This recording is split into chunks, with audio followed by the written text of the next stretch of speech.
You can do all the things and work and work and work and run yourself into the ground. But that is not going to get you the result faster. What is going to get you the result is putting in the right amount of work at the right time.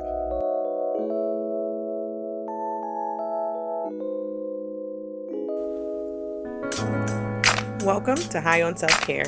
I'm your host, Stacey Zeal, yoga teacher, crystal lover, high-functioning stoner, and CEO of MaryZeal.com, a community for stoners who love cannabis and are looking to prioritize their self-care.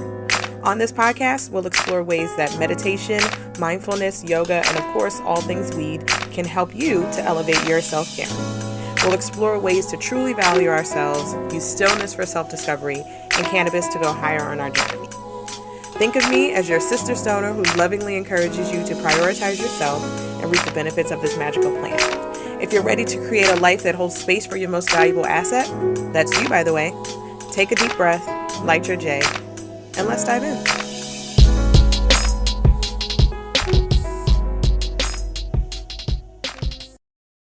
Hey there, welcome to High on Self-Care. My name is Stacey Zeal, and I am so excited that you are here.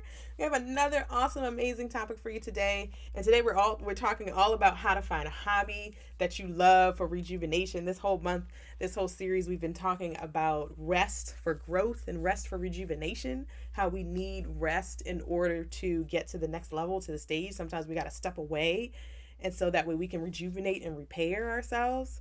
So today we're going to talk about why hobbies are important. We're going to talk about my hobby and why and how I fell into it, and how to select hobbies of your own. How do you create something? How to figure out which hobbies will really stick with you and things that'll resonate. And so again, I mentioned this month that we've been talking all about rest for rejuvenation. So I've talked about how to create your own evening routine and how to make time for rest. So if you're someone that feels like you're too busy for a hobby, make sure you listen to last week's episode so that you can learn how to make more time and space in your life for rest and things that you love. And then we're also going to talk about surrendering and manifesting this month. We're talking about how to create a high meditation practice at the end of the month. So make sure that you subscribe and follow the podcast, and make sure you leave a review so that way we can reach more people, because the podcast guys look down on really good on reviews. So leave me a review. Tell me what you think. And coming up, I also have this Saturday, y'all. I'm so excited. This Saturday, I'm teaching a Sleep and Slay Stoned workshop. It is going to be on the 24th. We're going to be talking all about how to get the best consistent sleep of your life without sleeping pills, how to do it naturally. We're going to talk about tell you everything I know about using cannabis for sleep, tell you how I use it, specifically what strains I use, which products I use, how to create your own evening routine that includes cannabis and self-care, and everything that you need to start using cannabis to get the best sleep of your life. So make sure that you register for that. You go to maryzeal.com/sleepslaystoned, or click the link in the show notes, and I will see you there. It's going to be so great. So really, come and get this sleep work, y'all. It's an actual workshop, so we're going to be doing some work, okay? So I hope to see you there. So again, today we are talking all about hobbies for rejuvenation. And so let's talk about why having hobbies is important.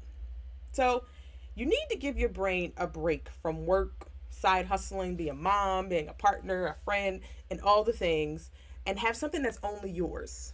It's so nice to have something that's just only yours, something that you're just doing because you like it, not because you want to monetize it, like just resisting the urge to monetize everything and just having something that you just do because you just like it. We've already talked about how rest is important for growth, right? So just like plants in nature, just like unplugging and things like that, like with plants, there are periods of rest and storing energy, and when plants are dormant, and then there's time for growth and blooming flowers, right? There's time for rest, there's time for growing. And, and so it's really important to use your hobby to just like detach. So again, don't make it something that you monetize or something that you want to just really make a lot of money off of. And one of the other things with hobbies is it also allows you to make new friends. And so I've had a lot of people mentioning that they really wanted some tips on how to make new friends. So I had a podcast episode about it. Episode 22, listen to that if you want to learn how to make new friends that energize you. And one of the tips was to explore your interests and find people who like the same things you like. That's one of the ways that I found friends when I moved across the country. So if you really want to learn about that, definitely check out episode 22. And because I love stats, I looked some things up. And according to Psychology Today, the benefits of having of hobbies are that hobbies promote flow. So you get lost in time doing something you enjoy, which is good for your mental health, right? The detaching is important and really good for your mental health. It helps to foster social connection. We just talked about how it helps make friends, right? And according to Psychology Today, social connection is a key component in happiness. So finding people with shared interests makes you happier. And who doesn't want to be happier? Being happier is awesome. And it makes you interesting, which this is something I found that was interesting, right? So have you ever spoken to someone that can only talk about work? Like, that's no fun. Nobody wants to talk to somebody who only can talk about one thing. Like, I don't want to talk about Excel all day, please. And so, when you have hobbies and other interests and you explore your interests, it adds layers to your conversation. We're going to talk about this in a little bit, so I won't spend too much time here. But one of the other things, according to that article that I read, is that hobbies help you cope with stress. It reminds you that there is more to you than the job or just one thing, right? You're multifaceted. Your identity is not tied up into your job. So when you have other things going on, it really just helps you to feel like there's more to you, right? And it helps you to cope with stress. And I thought that was a really interesting perspective on how hobbies help you with stress. And, according to the New York Times, it adds to your overall happiness, right? So we talked about that a little bit. So what happens when you try to monetize a hobby? You end up being a makeup artist and not liking it and not enjoying it at all. So like if you've listened to the podcast before, you've heard my story about how I was a makeup artist and I really just, didn't like it. But it started because makeup was just a hobby of mine. Like, right. Like I was literally, I loved doing my own makeup. I was watching YouTube videos on how to do my own makeup. I was going to classes, like MAC had free classes and Sephora had free classes. And I was learning how to contour, how to do all these things, right? Just learning for myself because I just love to do my makeup. And then I just decided, well, let me monetize this. I could be a makeup artist. And it sent me down a spiral of just like realizing like I didn't like makeup that much. And I didn't like doing other people's makeup, right? I only like to do my own makeup. And so that's what happens sometimes when you just like cling on to something and just try to monetize it right away, right? Like have something that you can just, that's just yours and you could just detach from, not try to really like make it your hustle. Like if it's your hustle, that's fine. Like have something as your hustle. Like there are plenty of people who have started gardens and now they have YouTube channels and they have businesses and stuff like that. And that's fine. But maybe try to explore your other interests, right? Like have something outside of that you can also look to. And I'm going to teach you how to find hobbies and things like that outside of that. So one of my hobbies is gardening. I love gardening. Okay. And I especially love to smoke out my plants, right? I love to smoke some weed and sit amongst my plants, do yoga. I love plants. Okay. And so it started honestly because one day I remember I was home visiting from Las Vegas and I was in my mom's house and I was making an omelet. And so my aunt lives literally right behind me. I have a very close family. And so my aunt lives right behind me. And she had this garden and I was looking out there and I was like, oh, she has like spinach and all kinds of stuff in there. So I went over there and asked her like, hey, can I have some spinach for my omelet? And she gave me like a bunch of stuff. Like, she gave me a bunch of vegetables and stuff for my omelet. And I made an omelet and it was so good. Like the spinach was just so fresh. The tomatoes were just so good. Like I had never, like it was just so homegrown. And I love like farmers markets and stuff like that. But it just tasted so different to be like pulling it out of the ground to, right on your plate. So that's why I started gardening. So I started to really like when I got back home, I started to like do some research online and I started to, really just cultivate my own garden. I've had my own garden for maybe like 3-4 years now. Like I've had my own garden and I've been, really I've grown so many different things. I've grown tomatoes, I've grown a lemon tree, which I'm going to talk about it a little bit. I've grown so many things and it's really just something that I just love to do. And honestly, it teaches me things that I can apply to real life. That's one of the other things that I think is amazing about hobbies. And so here's some things that gardening teaches me. So gardening, one, taught me patience, right? You can't rush plants. They're going to grow, right? They're going to grow at their own pace. So you can't rush it. And you have to be patient with yourself. Like you're learning a new skill. So I killed a whole bunch of things before I got my green thumb, right? Like it was not pretty in the beginning. And another thing it teaches me about the balance between work and surrender. So here's the thing with plants. with plants, you try to create the best environment for them, right? You go out, you get the soil, you do, you get the water, you water them every day or however much they need watering. You just do all of this work. You put together, fertilizer, and I dabbled down and having like worm poop putting in my, like, yo, I'm a serious gardener, let me tell you. So you try to do all these things, right? You put in all this labor and all this work into making the plant and give it its best environment to grow in, right? But ultimately, you have to allow the plant to do its thing and grow. You can't force it to grow. No matter how much work you put in to your garden, to a plant, to getting something to grow, it is going to grow at its own pace. It is going to produce fruit at its own pace. It is going to, to do whatever. It's going to do its own thing. You can't force it. So you have to put in the work, but then you also have to surrender and let the process work. And that's something that you can kind of relate to real life. That's something that I relate to real life. Like with, my side hustle and all that kind of stuff and the podcast and growing all these things and doing all this stuff, right? I'm working and doing the thing and putting in the work and doing all the stuff. But ultimately, the timeline is already decided. At least that's what I believe, right? Putting in more work is not going to make me get someplace faster. Putting in the right amount of effort, the right amount of work, the right type of soil, the right amount of fertilizer, the right amount of water it's going to get there on its own timeline. You cannot give a plant more and more water and more fertilizer and force it to grow faster. If you give a plant too much fertilizer, it will die. If you don't put a plant in the right growing medium, if it doesn't have enough sun, it's going to die. Right? So think about that. Think about that, how that relates to yourself. You can do all the things and work and run yourself into the ground, but that is not going to get you the result faster. What is going to get you the result is putting in the right amount of work at the right time. And to me, that includes being rested and energized and feeling abundant and taking care of myself and pouring into me so that I can show up in the best way. But I cannot force what is coming to come when I want it. It's going to come when it comes. But I still have to do the work to get there. I just need to do the right work, not the most.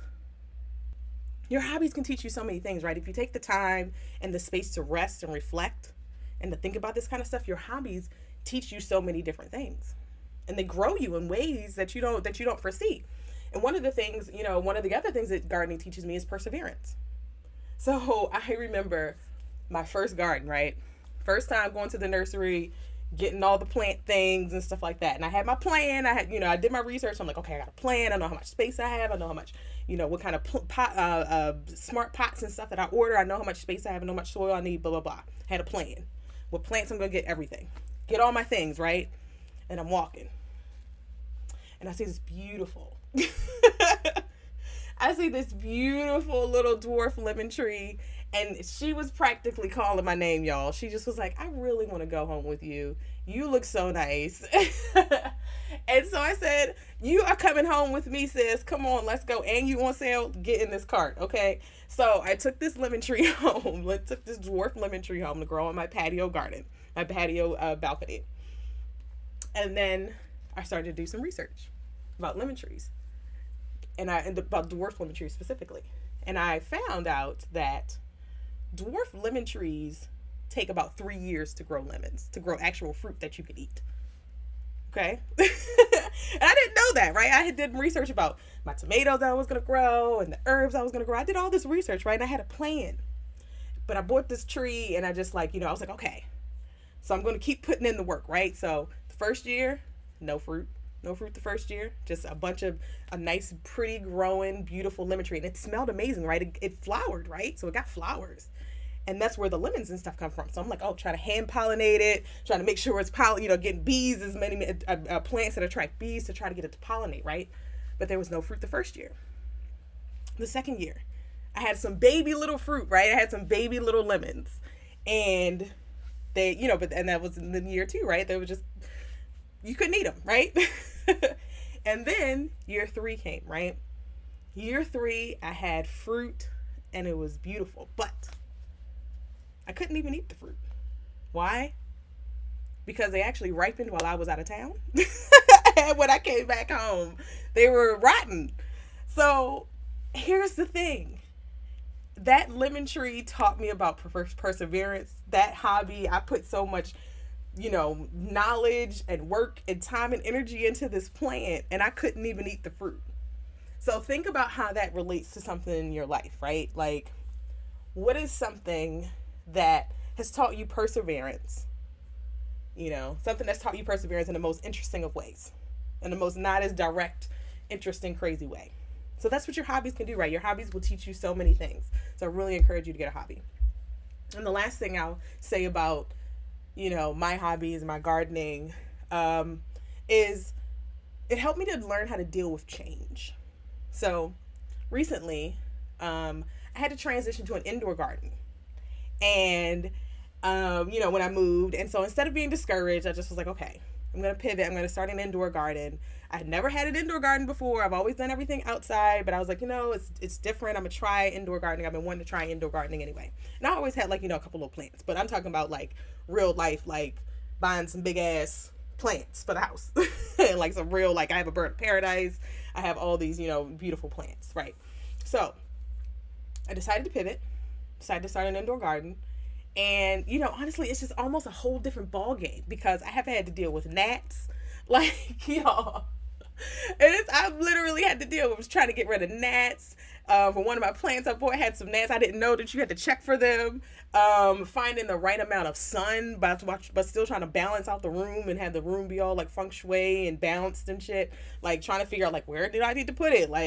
So it gets the most sun. How to not overwater it. Because I'm used to having drainage holes, right? I'm used to having, being able, if I overwater a little bit, at least I have drainage holes because it's outside. But inside, the water just sits in pools, right? So you just have to learn how to give it the right amount of water, the right amount of love.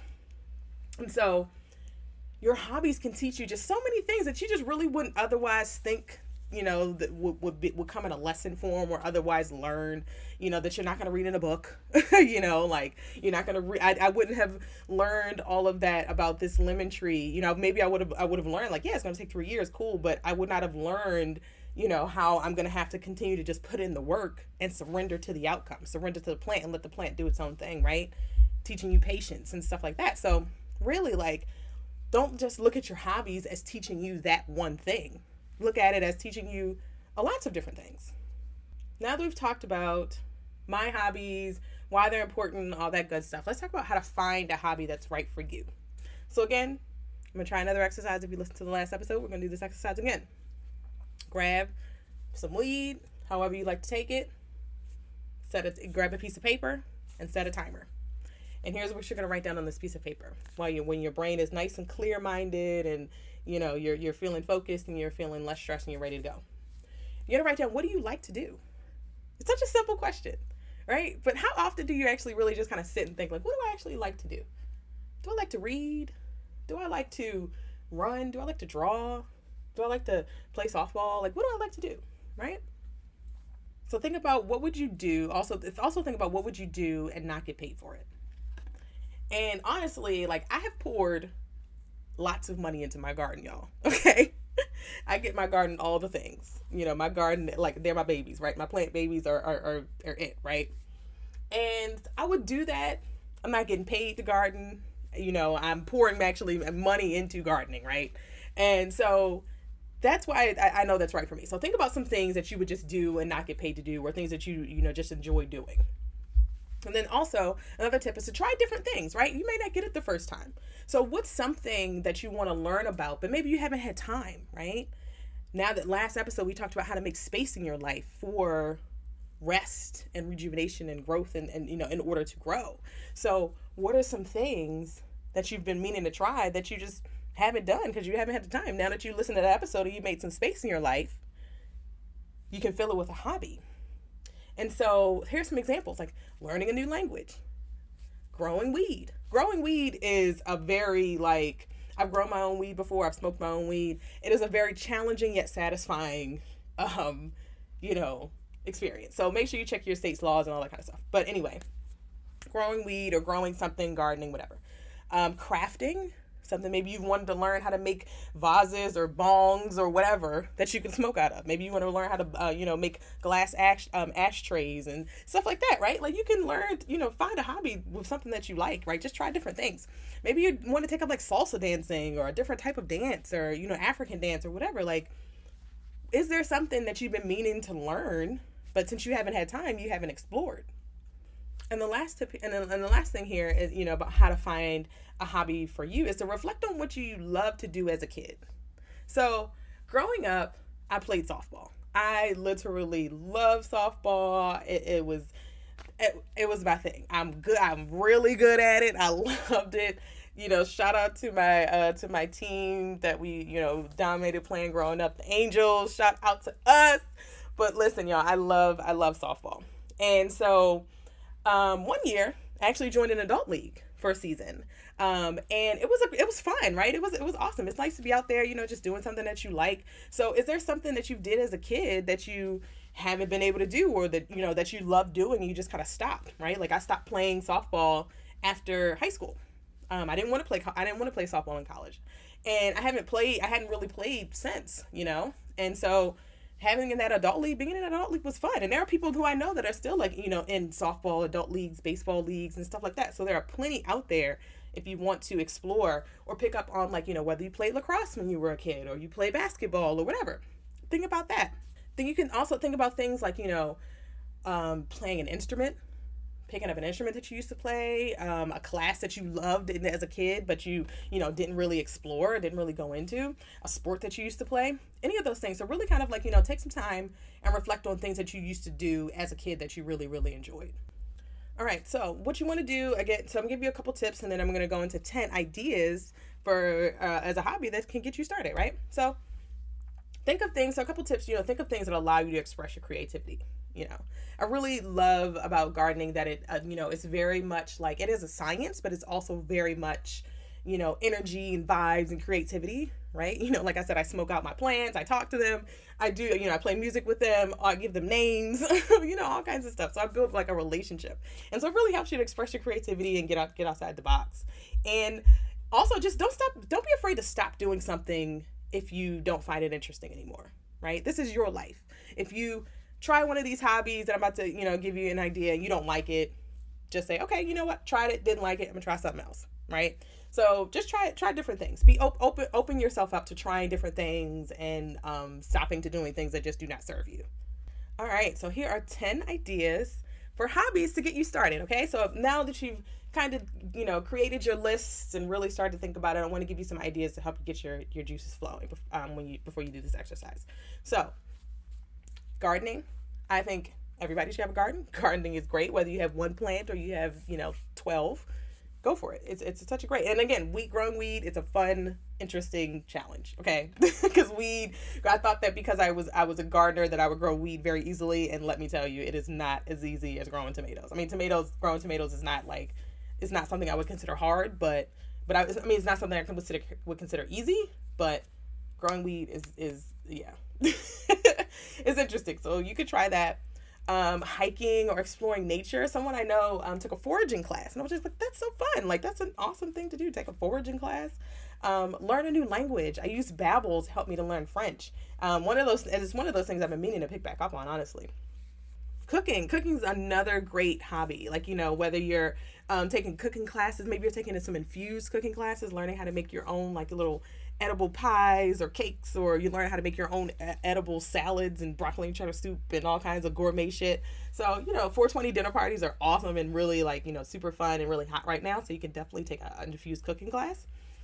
Dancing, maybe try a different form of dance, tap dance, percussive dance, African dance, whatever, it's different types of dance. Try something new, express your creativity if it's something you've been meaning to do. Another thing, playing an instrument. Also crafting, like sewing, knitting, woodwork, all those types of things, any kind of building kind of stuff. Fishing, if you have, happen to live near a place where you can go fish. Puzzles are also something great. You can go to the dollar store, grab you a puzzle, it's inexpensive, and just, go all in on doing puzzles. You can ride bikes, whatever it is, right? So use some of the tips that I gave you here to start to think about a hobby that will be something that you'd like to explore. Or let me know what your actual hobby is, right? If you have a hobby that you love and that really helps you, that really lights you up and teaches you so many things, leave it below, leave a review, leave it in the comments, and let me know what yours is. So I hope that this was super helpful. Make sure that you subscribe and follow the podcast on your platform of choice. Leave us a review. Let me know what your hobby is in the reviews.